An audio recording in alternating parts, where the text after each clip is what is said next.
तर विनोद तावडे राज्यसभेसाठी अर्ज दाखल करण्यास विधान भवनात सध्या दाखल झालेले आहेत।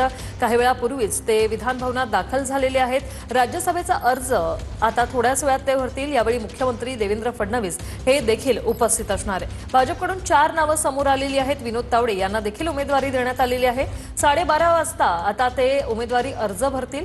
ज्यावेळी ते विधान भवनात दाखल झाले त्यावेळची ही दृश्य आपण पाहतोय।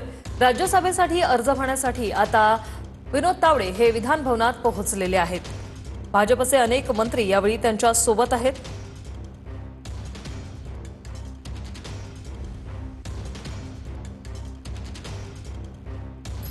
विनोद तावडे राज्यसभेसाठी अर्ज दाखल करण्यासाठी सध्या पोहोचलेले आहेत। मुख्यमंत्री देवेंद्र फडणवीस यांच्या उपस्थितीत ते अर्ज दाखल करतील। 4 नावं यामध्ये रामदास आठवले यांचं देखील नाव आहे। ते देखील सध्या विधान भवनात पोहोचलेले आहेत। मुख्यमंत्री देवेंद्र फडणवीस यांच्या उपस्थितीत हा अर्ज जो आहे राज्यसभेचा तो दाखल केला जाईल। 4 नावं यामध्ये विनोद तावडे यांचं देखील प्रामुख्याने नाव आहे। रामदास आठवले यांचं देखील नाव आहे। ही आतली दृश्य आपण पाहतोय राज्यसभेचा अर्ज भरण्यापूर्वीची।